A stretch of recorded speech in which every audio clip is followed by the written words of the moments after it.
For tonight's program, we're really pleased to have Julia Fonseca. She's a hydrologist, now consulting as Madrayan Resources.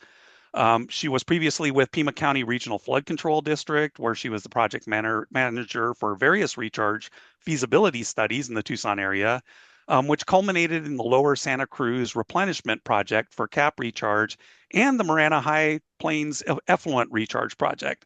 Later, she helped to develop county programs for riparian protection and restoration and compliance with the Clean Water Act and Endangered Species Act. She is currently writing a book about George Edison Phillips Smith, Tucson's first homegrown hydrologist.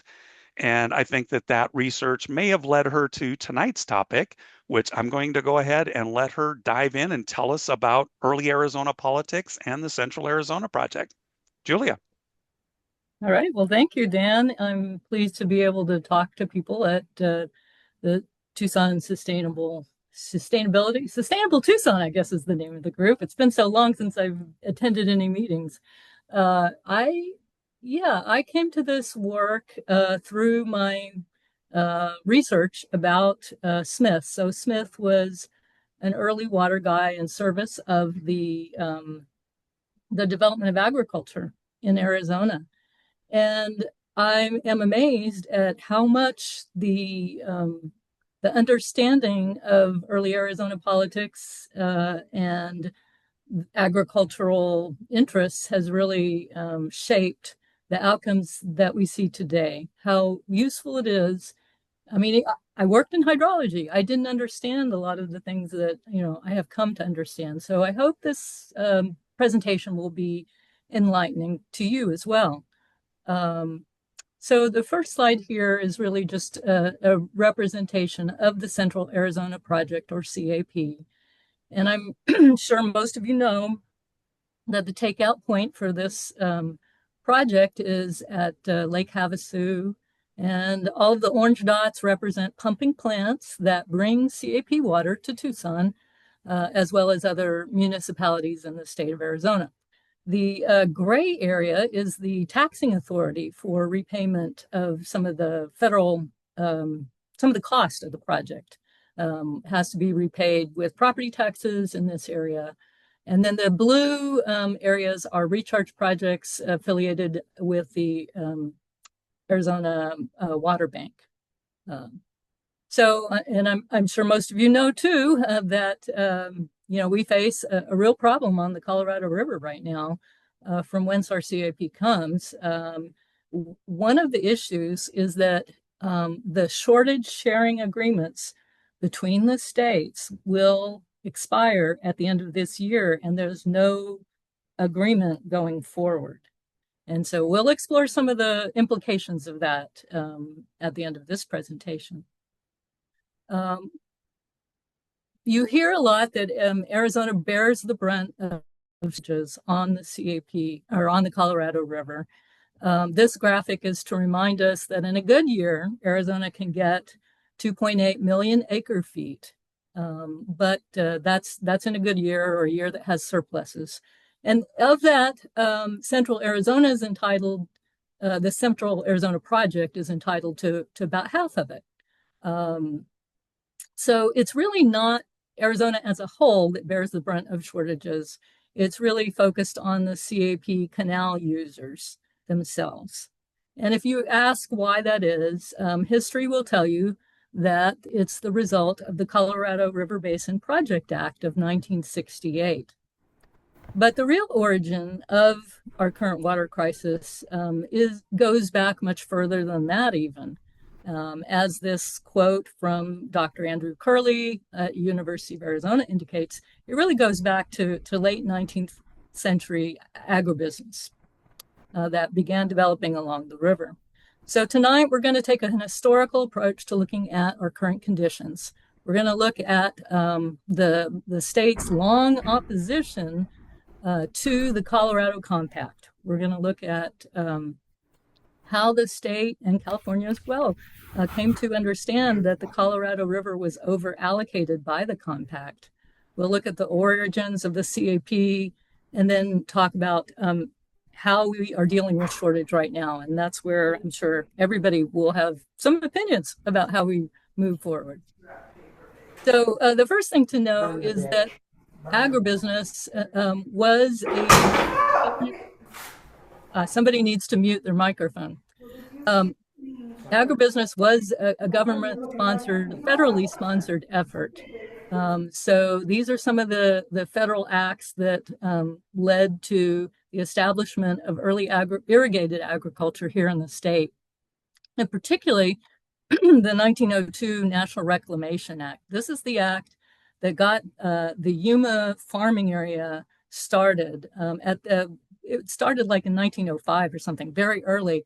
And shortly thereafter, the Roosevelt Dam was constructed on the Salt River Project. And that really led to the blossoming of a population center in central Arizona around Phoenix.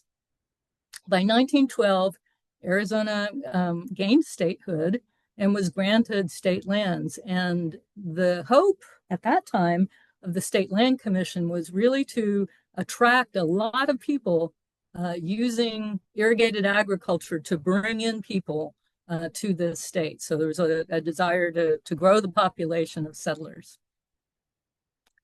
Arizona always saw itself in a race to develop the Colorado River.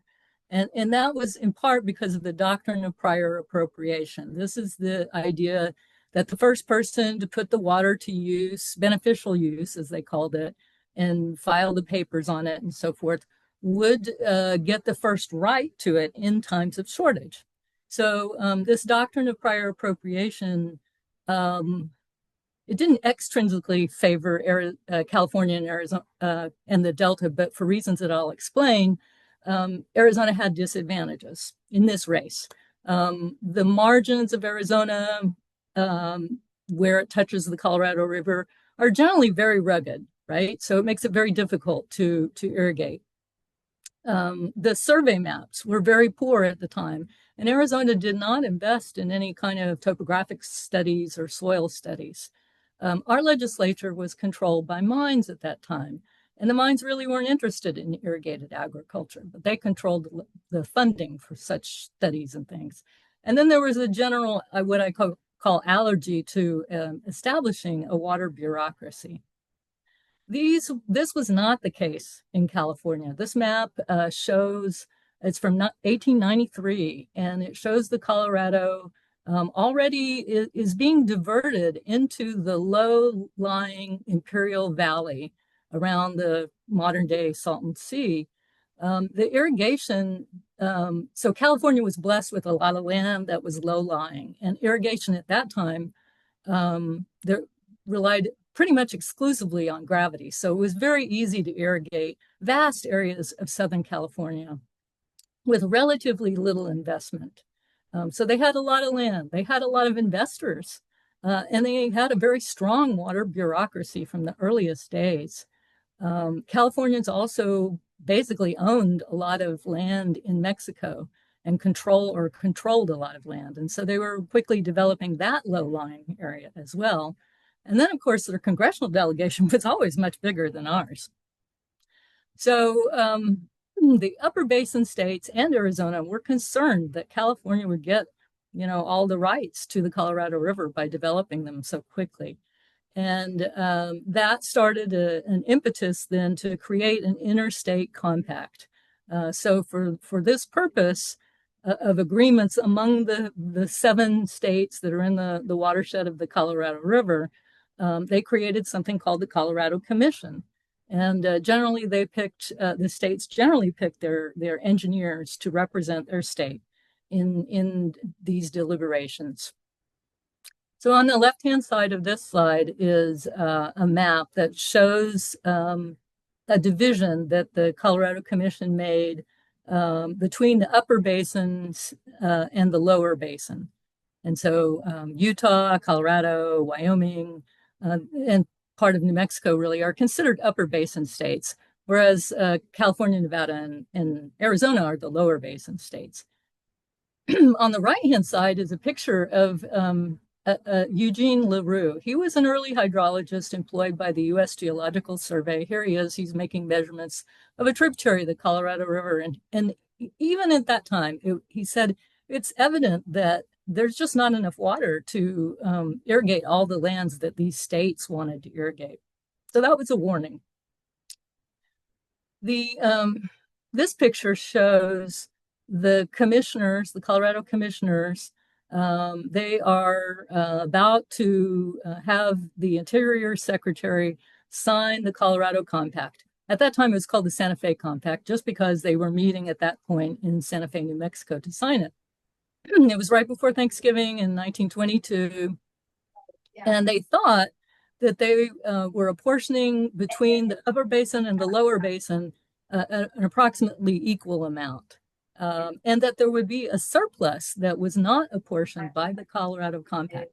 That's what they thought. And it's in part because they were told certain things by the Bureau of Reclamation about what what they thought was the average annual flow of the Colorado River. Now, if you look, Arizona's representative is standing there very stiffly in the camel-colored suit, the lighter-colored suit, and he's looking very uncomfortable. A colleague of his said when he came back from this meeting, he was a nervous wreck, and in part because of the difficulty of the negotiations. But it was more than that. He knew that he was going to get fired. And the reason is there had just been an election, and this man, Governor Hunt, or Governor-elect Hunt, had just been elected by the state. I should say re-elected, because he was a very popular governor. He had multiple terms. They were 2-year terms back then.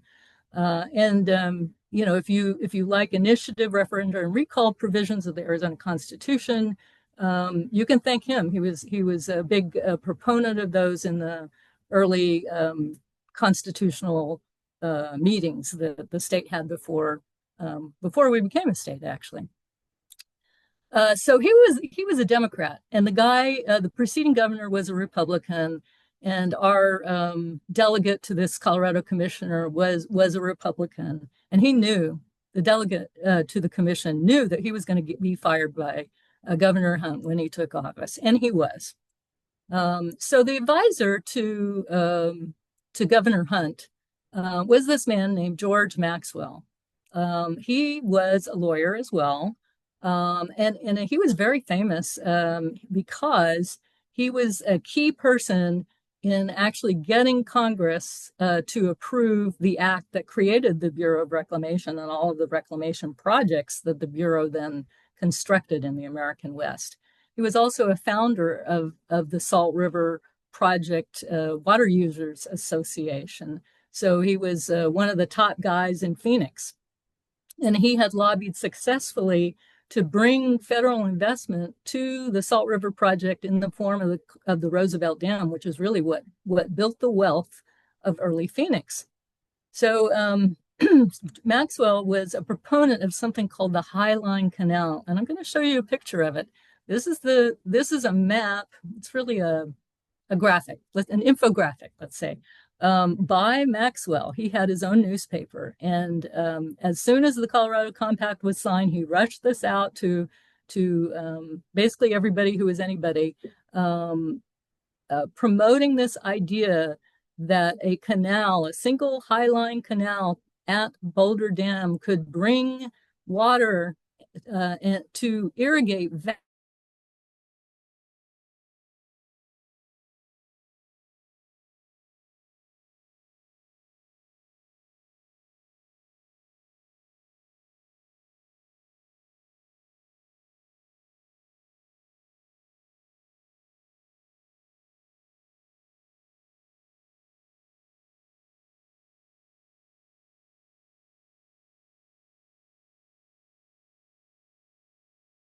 and the water supply numbers didn't work out either.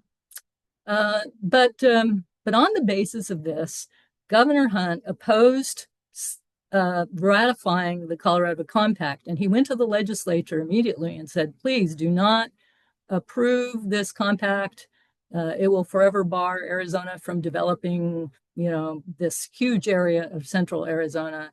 And just as important, it would deny, he said, the state the ability to bring in revenue from the sale of power from self-financed dams.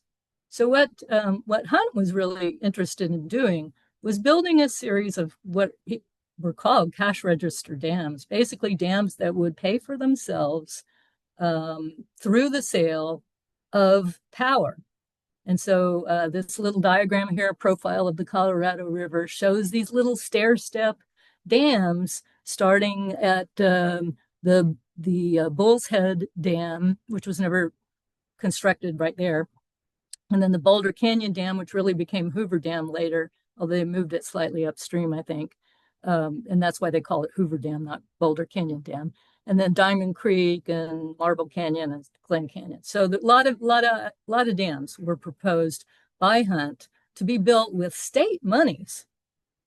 And then the idea was that the sale of power would make Arizona rich. Well, there weren't any real customers for that power that were lining up to get it. Instead, California was all in on the idea of constructing Hoover Dam, not these Arizona dams. They weren't about to coordinate with Governor Hunt. And in fact, the federal government put the kibosh on all this anyway.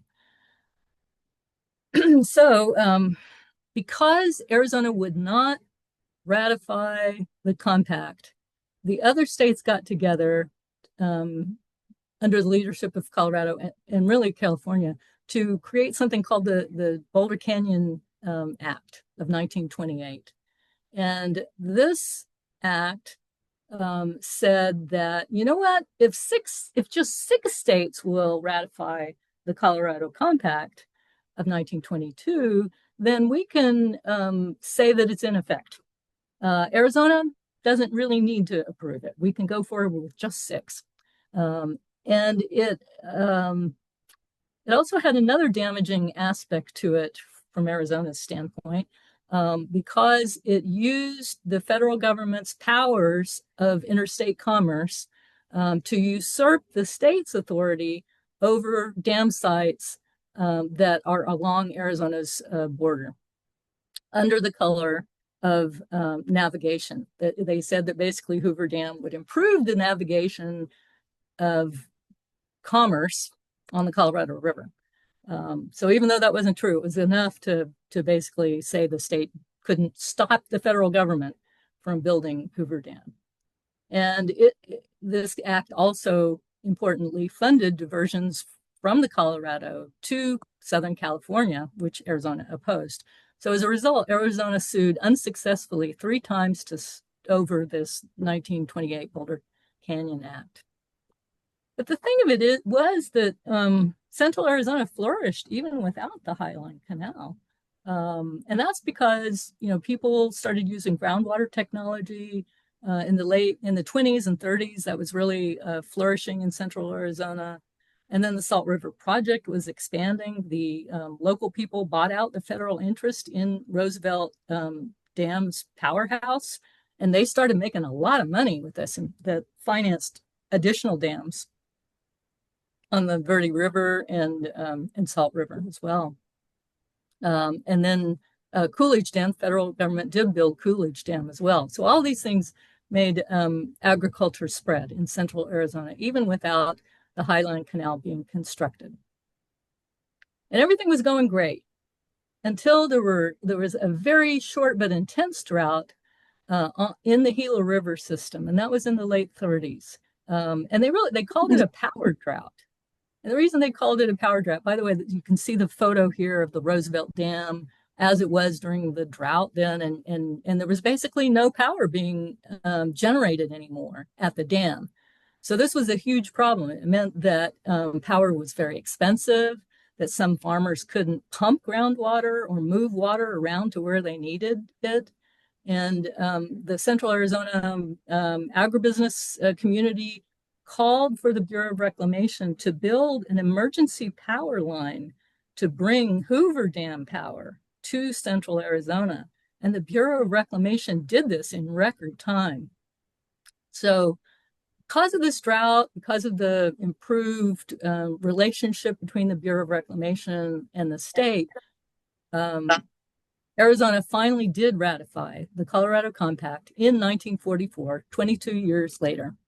And that led that same year to the start of feasibility studies by the Bureau of Reclamation for the Central Arizona project. Although the takeout point would be different. It was no longer the idea of taking the water out in the Grand Canyon and so forth. So this man, the man I've been studying, G.E.P. Smith, he was a professor at the University of Arizona. And when he heard about the study, he got a copy because he was always curious. And he started looking at the amount of water that the Bureau was saying was available for the construction of the CAP. And when he looked more closely at the numbers, he said, the CAP is dead as Banquo's ghost. There is just not enough water. If you look at the recent gauge records, the gauge records that incorporated the 30s drought, it shows that there's not enough reliable water to build a project of this magnitude. Furthermore, the Bureau of Reclamation wasn't including evaporation that occurs from these big lakes that are proposed to be constructed and under construction already at Hoover, for instance.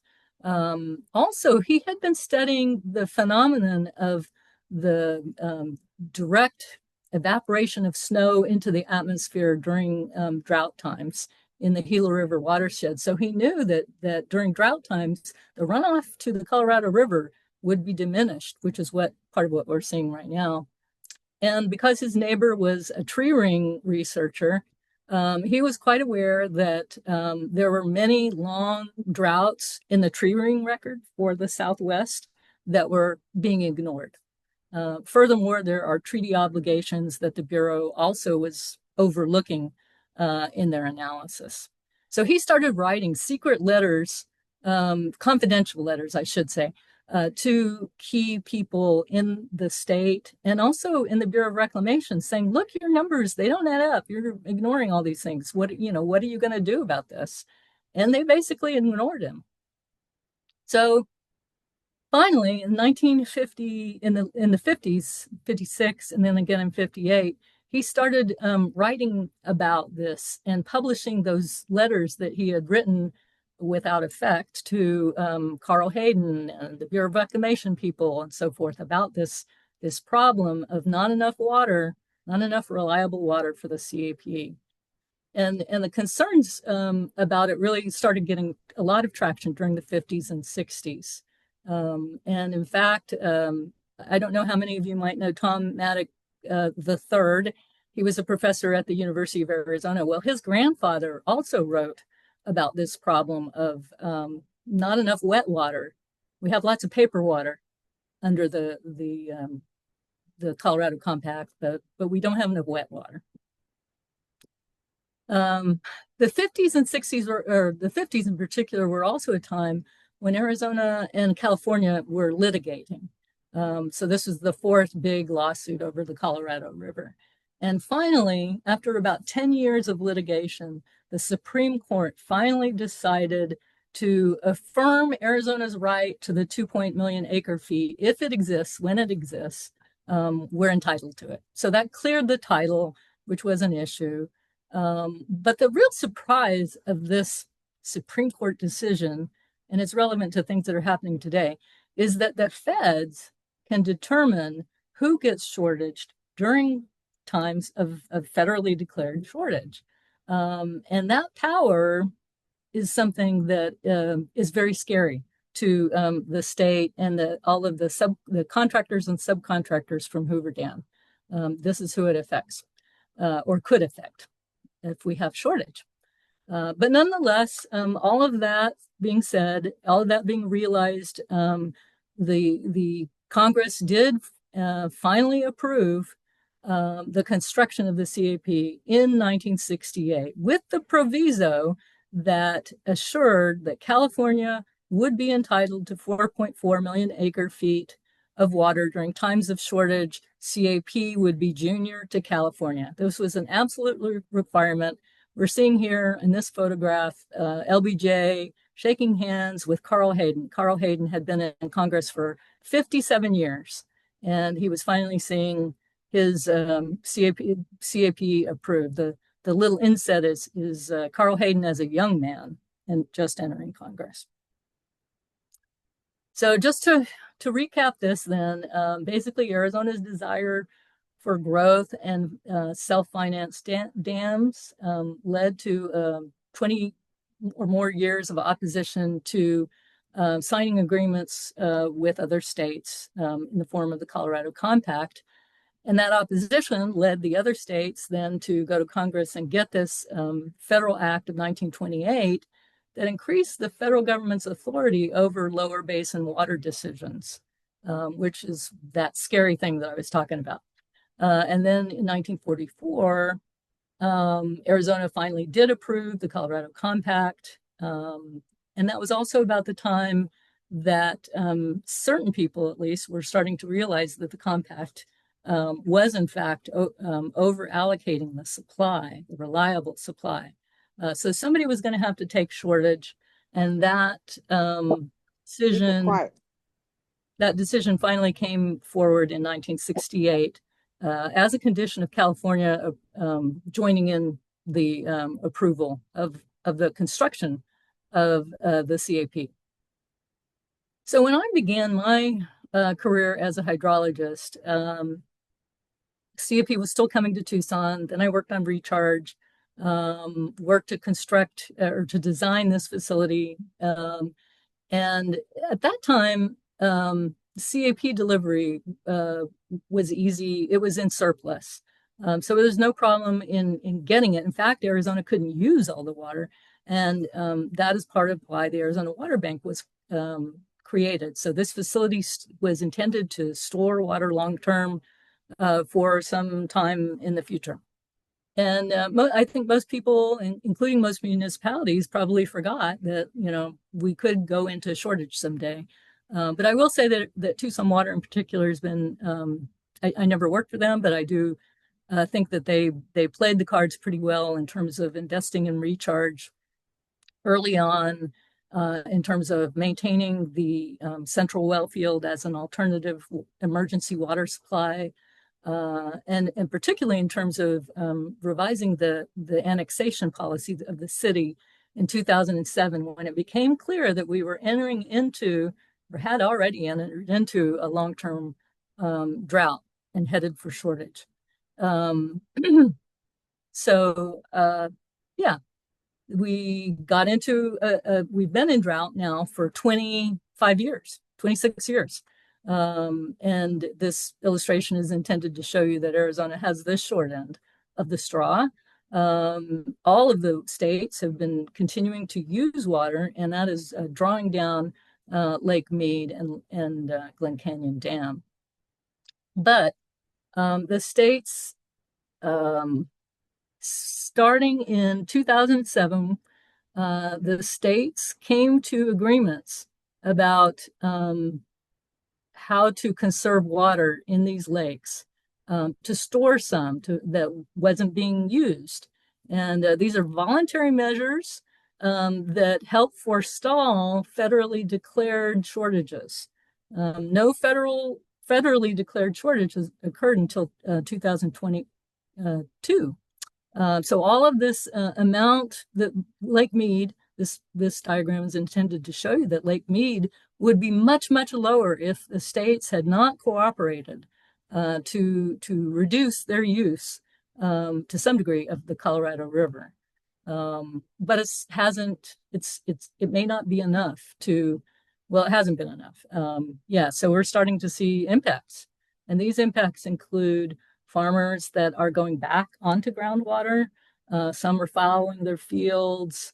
The state has authorized guidelines, or really regulations, for potable effluent reuse. The production of hydropower has declined, and that means that some of the electrical rates, particularly for the irrigation districts, have gone up quite a bit, and may go up even further, because the Western Power Authority is having to buy more electricity on the market. The CAP property tax has been increased, and some municipalities have increased their water rates as a result of this Colorado River shortage. So, but the fear is that the federal government is going to have to allocate how shortages are dealt with starting next year if the states will not agree. And so far, they have not been able to agree. The good news is that some new strategies, some new innovations are emerging. There is a proposal that Arizona has with California and Nevada to try to share some of the impacts. Arizona is also threatening to sue the Bureau of Reclamation, depending on how the Bureau allocates the impacts to Arizona. The lower basin states are threatening to sue the upper basin states if they fail next year to deliver sufficient water. That's something called a compact call. You may hear this term in the future. We in Arizona are exploring the price that San Diego would require to get a share of their Colorado River allocation, which is higher priority. Again, because of all the things I was talking about before. The CAP. The CAP has recently approved the standards that will allow a new type of water, groundwater, harvested, taken from certain groundwater basins that are close to the CAP in central Arizona or kind of western Arizona. They want to put this groundwater in the CAP canal and deliver it to places like Queen Creek.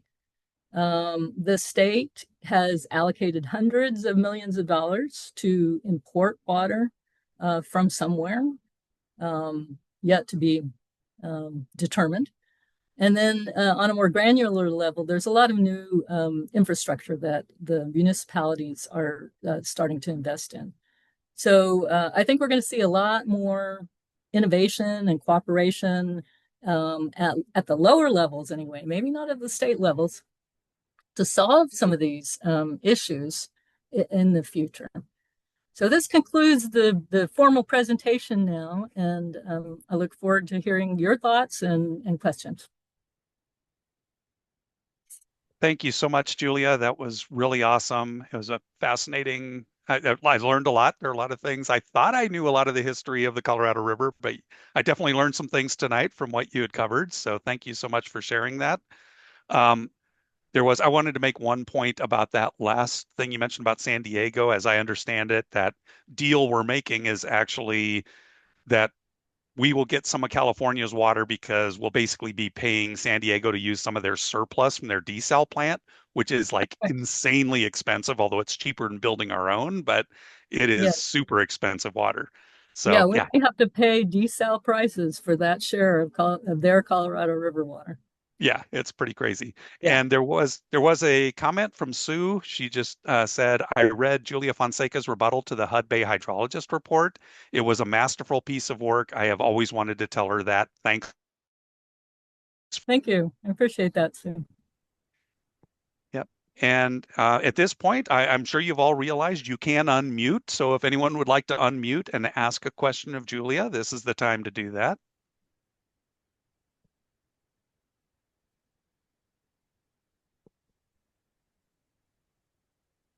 And I guess not seeing anybody jump in there. I did have one question. You mentioned that some of the early hydrological studies did recognize that there was not enough water to meet the needs of the cap or even that the river was overallocated. Did the people that were negotiating understand that as well, or were they just, happily Uh, ignorant when they did that negotiation? So the problem was in 1922, they didn't know. They had very poor gauge records. Um, and in fact, at Lee's Ferry, the dividing point between the upper basin and the lower basin, which is in the Grand Canyon area, that there was no gauge there.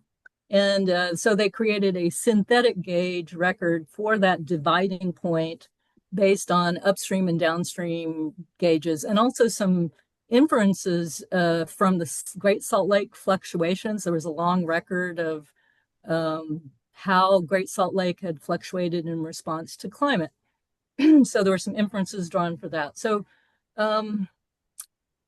although Edward LaRue did say and advise people that they needed to be very careful in how much they allocated, there Arthur Davis and certain other people in the Bureau of Reclamation, they wanted to have a bigger pie.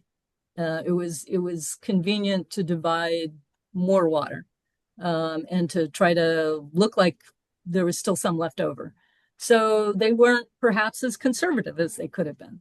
Now, by the 1940s, it was much clearer because the gauge record was longer. There was a gauge at Lee's Ferry that they've been through some droughts and so forth. So, and then the tree ring studies were emerging as well, which in fact, LA, I've just found out, was paying for tree ring studies at the university here, because they wanted to know more about how reliable the water was, in part because they were fighting Arizona on these issues of how much water there was and whether there was any water really for the CAP.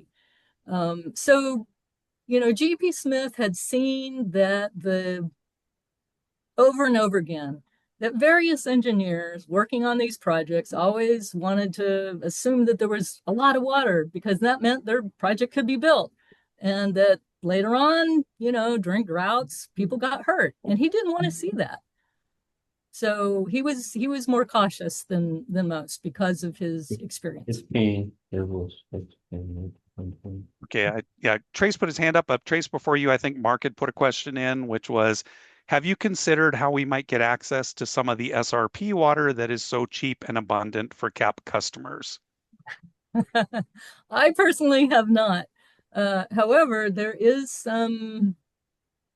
something going on right now with Phoenix and Tucson. And again, I said there's innovation emerging at the local levels. So both Phoenix and Tucson have access, and Phoenix is not SRP, but there's some relationship, let us say. They both have access to sources of water that may at times be available to be shared with other municipalities. So there is some discussion within the state about how to share water. And then SRP, I think, is also making available. There's like an interconnect now between the CAP and the SRP system. Maybe somebody else knows more about that. I haven't been following it. Yeah, I think I'd heard that too, somewhere around the area of Roosevelt Dam or something like that. I'm not positive, but yeah, yeah, and Mark was saying he was curious about that interconnect, but yeah, I don't know the I don't know details much on about it. it. Okay, so Trace, you had your hand up first, and then Christy, you'll be after Trace. Yeah, Julia, I think one of the basic questions we're facing is, given all the things that we're now learning about the Colorado River, is CAP going to be a viable water supply for Tucson for the remainder of this century? Well, I mean, to the extent it is available, we'll certainly be.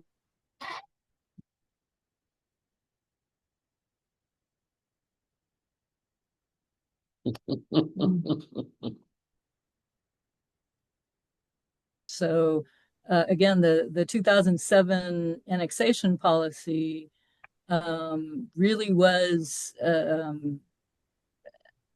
something that the city developed in order to be careful about, what water uses come into the city, right?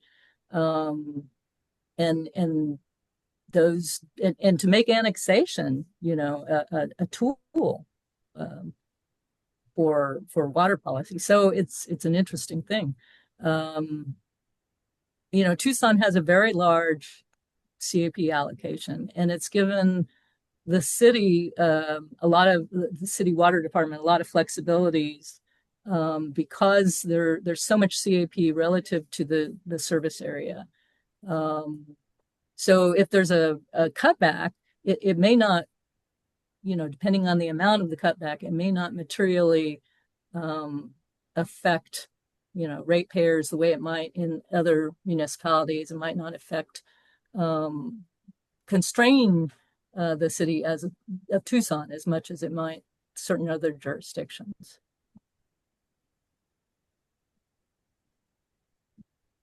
Okay, Christy. Thank you, Julia. I have two questions. Of these 7 states in this initial wonderful historical agreement, who do you think, maybe you've had time to analyze, is doing the best job of conserving through this long drought? And then, because it seems like it keeps coming up in the news, but yet it's ignored as far as, oh, growth, economy, blah, blah, blah. The second part is I'm down here in Southeast Arizona, and we had to really fight to get an AMA one.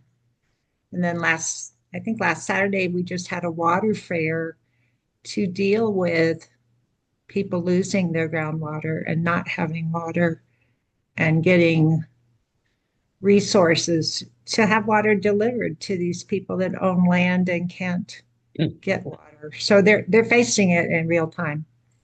So that's enough. Two little questions. My point is on the second one, how do we get people to conserve and be, careful with water?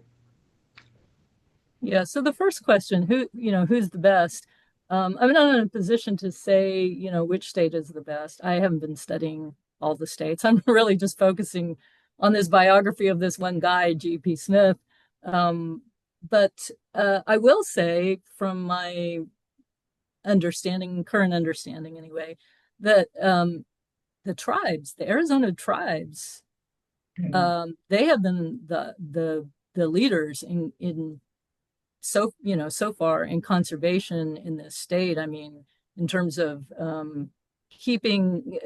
reducing their take of CAP water, in part because the facilities that they have for using CAP water were neglected for a century. They didn't have water, and the settlements have given them entitlements to CAP water, certain tribes, especially like the Gila River community, and money to improve their infrastructure. But they have certainly they call it forbearing. They're forbearing their use quite a bit, and that has really helped minimize the impacts on other users in this particular state. So they're the real heroes, and the what we're seeing in the Colorado River negotiations is the states in the lead, and the tribes have not been given the voice that they deserve. The Colorado River Indian tribes and the Gila River Indian community in particular have very large shares of Colorado River water, and it seems like they've not been treated as co-equals in this. So the second question about conservation in areas of groundwater, Smith had a lot of ideas about how to make agriculture more in sync with the available water supply. But the federal government who built some of these projects, they did not necessarily, in most cases, take his advice. He was a Fed. He worked for the U.S. Department of Agriculture, but through the University of Arizona. So, I think that shortage is the best teacher, real impacts. And I think this shortage is going to unleash a lot of new ideas and new practices over the coming years. And I would suspect that in places that are, experiencing these groundwater shortages, well, I mean, in Wilcox, it's tragic because some of these families don't have any other recourse. The water table drops. They don't have the money to drill a new well, deepen a new well. The people who are more resilient are those who are in irrigation districts and in water service areas with larger water companies. So, and Arizona's been a buyer beware state as far as, like if you're in the rural areas, they call those exempt wells. They're exempt, but, from pumping regulations, those small ones, but you're not guaranteed that there's going to be water there. Mhm. Thank you. Yeah, and Catherine Evilsizer pointed out that the Dine or the Navajo Nation is left out of the allocation of those water rights entirely. Although it does bring up a question, and I don't. There's a pending agreement. That's good. I'm glad to hear that. Yeah. And I was curious if you know, because I don't know the exact status of it. I know that the Whana'atham water rights should actually supersede Tucson's water rights even. But of course, we know how those federal treaties with Indian tribes tend to go historically. But I don't know, do you have any thoughts about whether they will continue to get priority if we do see a reduction in the cap water?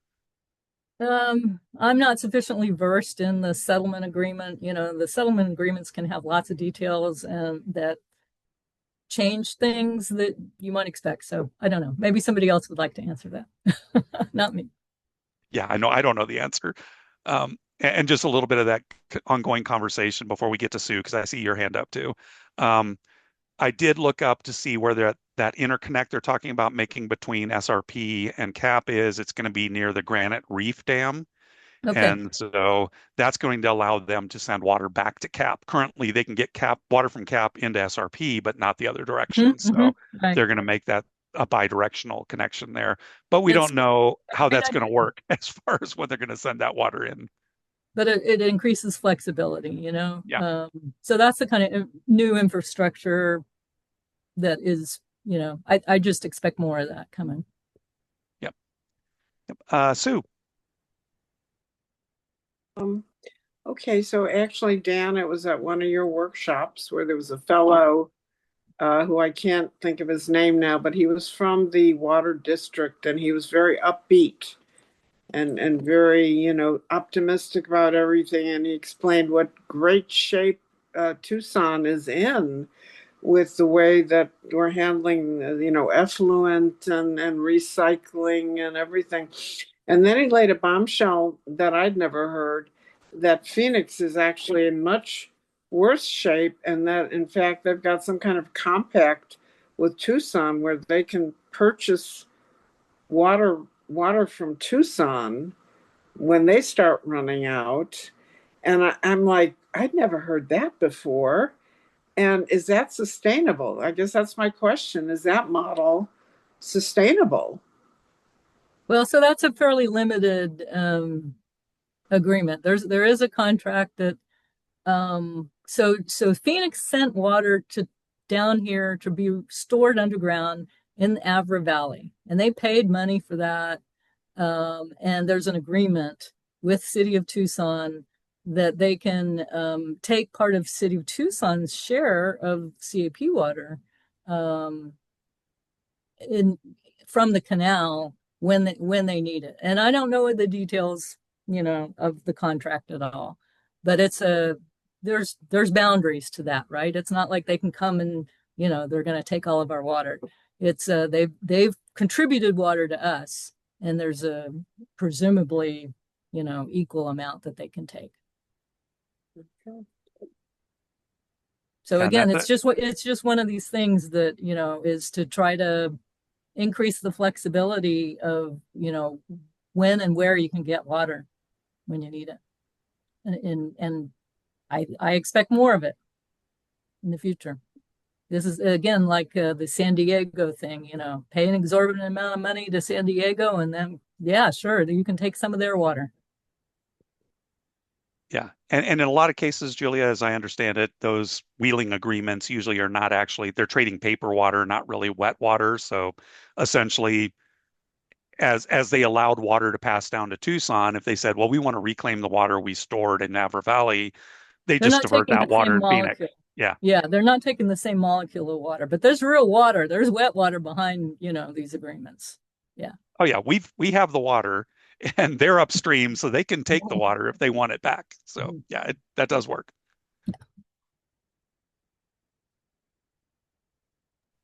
And let's see, Mark had a couple of comments. One thing he suggested we shouldn't undercharge for water if we're trying to incentivize conservation investment, which I think most of us can agree about.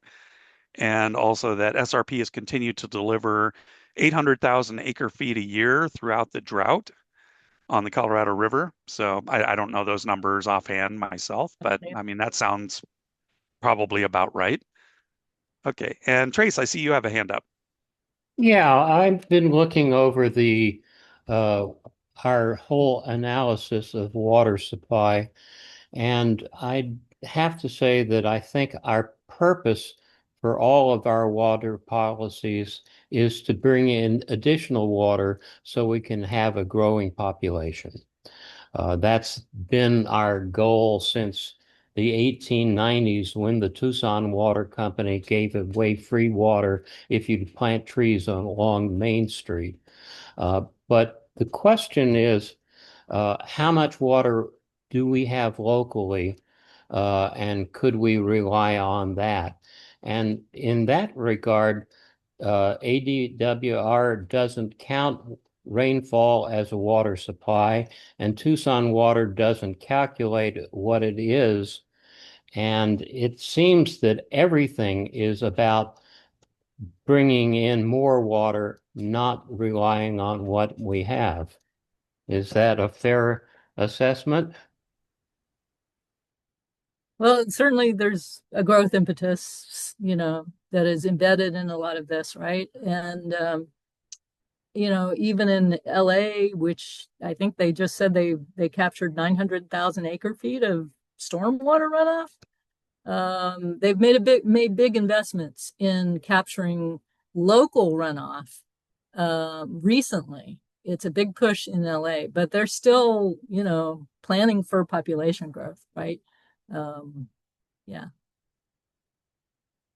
Yeah, I think it's probably a pretty heavy lift to say, well, we're just going to stop growth because that's the way you get thrown out of office if you're a politician. But yeah, it is definitely a challenge when you consider, especially in the Tucson AMA, how much of our water goes to residential use, which is the majority of it. And so, more growth means more use of that resource. On Well, the other hand, though, to what Julia was saying, I mean, Tucson Water has been doing a good job of banking that surplus, and there has been significant surplus for the cap water. So that will last us a little while. I mean, if it depends how long we don't have Colorado River water for. Yeah. And I want to show you one more thing that's kind of emerging as a real big issue. And that is, it's an infrastructure issue at Glen Canyon Dam. There is no way to get water out of the dam if it drops below the power pole. Now, there is a release valve that is lower than the power pole. It's that light blue tube. But right now, that light blue tube, which they call the River Outlet Works, is very vulnerable to if they use it, it's very vulnerable to collapse, and it could render the whole dam unsafe. And the Bureau of Reclamation has known about this for a number of years, and they have not addressed it. And now that the drought is persisting, the overuse is not, we're not conserving enough to prevent some of these, especially in the upper basin, which contributes to Lake Powell. It's a real problem, and it may prevent any deliveries in the future from Glen Canyon Dam downstream to the lower basin states. So it's just another one of these wild cards that we don't know how things are going to play out. Yeah, the Glen Canyon is really an interesting. Also, well, I'm sure you're well aware that one of the things that reclamation is looking at is leveling between the two dams. So actually, not releasing as much to Lake Mead to allow Glen Canyon to fill back up. So yeah, a lot of game playing there. But yeah, Glen Canyon is definitely in serious condition, even more than Lake Mead. Any other? Okay, Trace, you look. Well, I don't know who's had their hand up first. Let's go to Sue because Trace just asked a question, and then we'll go back to Trace, and then it'll Uh, probably be about time for us to be done asking questions after that. Okay. Sue. Yeah. So about a year ago, I saw a TED Talk by Brad Lancaster, and he said something that was very impactful. And I was wondering, is it accurate? And if so, why aren't we taking more action? And I don't want to misquote him, but I believe he said that the average rainfall that falls on Tucson is exactly equivalent to the amount of water that's used domestically in our city. They pretty much even each other out, but it's not captured. We're not capturing it.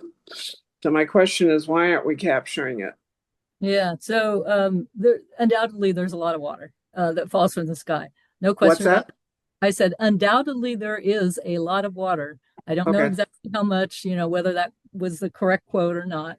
But yeah, the question is why are we not using that rainfall and runoff that falls from the sky as much as we are? Well, so the answer, from a domestic standpoint is that it's very expensive to take that runoff, which is polluted, by all the dog do and other crap that people put out, in the environment, and make it potable water to put into your pipes. It is being captured to some degree now through works like basins, little street side basins and so forth, water harvesting features to nourish trees. You don't need treatment. In fact, the basin itself helps purify the water as it runs through the sediment. And in certain areas of the city, if there's enough runoff and the subsurface materials are favorable, it could even contribute to recharge. But the reason that there is not more emphasis on that has been that it's simply expensive to build those facilities, particularly like recharge basins, and operate them. You have to remove sediment, for instance, sometimes that costs money. So weed management costs money, et cetera, et cetera. So these are some of the reasons why the use is not as great as you might hope for. It is increasingly in municipalities becoming a resource that is being used for more. For instance, the Kino Ecosystem Restoration Project, or KERP, at the former Ajo Detention Basin, at the cost of much money, does offset a lot of the use that would the groundwater that would otherwise be put in CAP water on turf facilities at the Kino Sports Park. But it was expensive to build that, to reuse that stormwater resource for that purpose. So as the cost of water goes up, we will see more stormwater harvesting infrastructure built. As in LA, they're just starting to get around to do this on a large scale. Yeah, I think my question is so much on a municipal level because there is that problem of runoff and pollutants and toxins and what runs off of our streets, etc. I'm talking about encouraging individual people to collect water, more personal usage. Yeah. Yeah. Well, a lot of people, they don't have the money. Maybe they don't have the turf. They're living in apartments or they don't control it. They're in a mobile home that, they don't control what happens on the grounds. They have just the rental, their little space. So a lot of people can't do it. A lot of people are elderly. They can't build a basin. they don't have the energy to, affiliate with the group, or they don't have the money to hire somebody. And labor is difficult to find. Yeah, so there's a lot of reasons.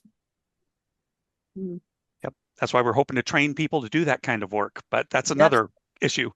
Yes, Okay, so we have those are Trey. solutions. Yep. I'm going to let Trace get the last question. Then I saw Jana raised her hand. I guess we'll let her sneak in a question before we start announcements. So Trace, go ahead.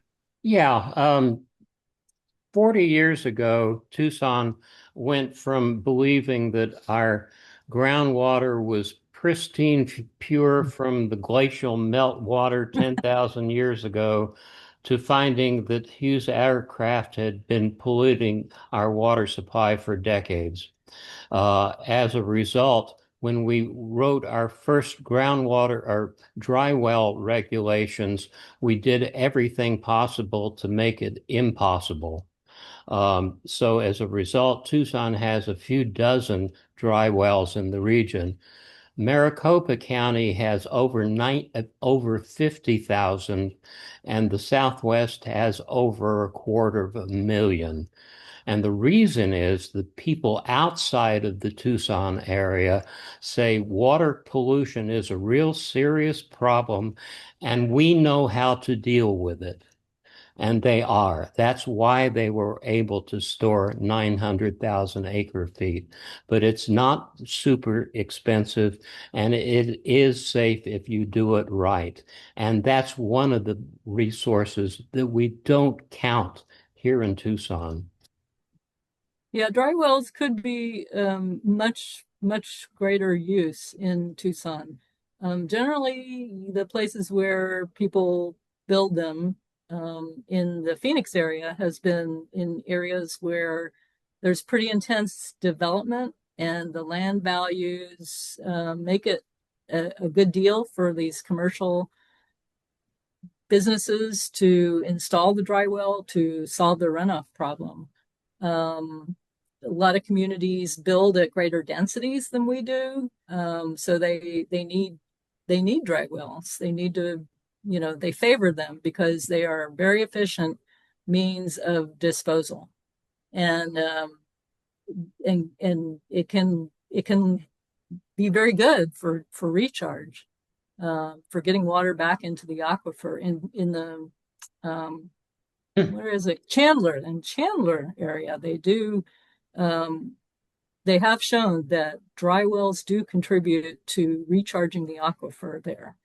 And again, that rather intense development in that area where they're using them, but yeah, they can certainly do that. And I personally did try to get the dry well policy changed. But even if it were changed, a lot of developers would not be using them if they have cheaper, if they can build a little detention basin instead of a dry well. They'll do it. Okay, thank you for that. And Jana, you have the last question. And then after that, we're going to let you go if you'd like, Julia, and we will go into our announcements. So, Jana. Thanks. Okay, so the water committee actually has a position statement about dry wells that we do not support them. Trace would like dry wells on every street in Tucson, and our water is actually, our drinking water is held in our aquifers, where in Phoenix, there's no, their water is not in their aquifers. So it doesn't matter if the poisons go down into it. It's really more about flood control.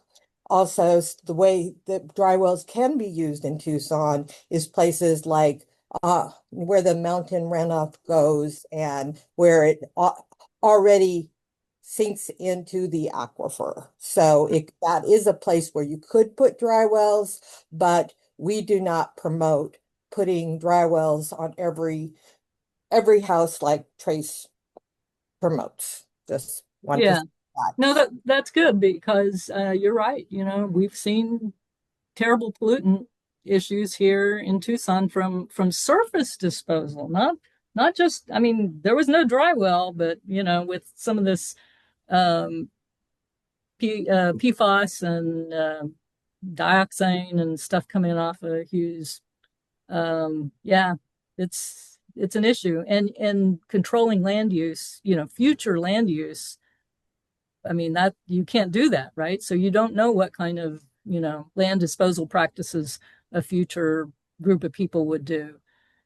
So it is important to consider whether you're attenuating too much the pollutant, the pollution attenuation ability of the unsaturated zone above the aquifer. That is the thing that will determine whether there's, going to be enough safeguard. So it's difficult.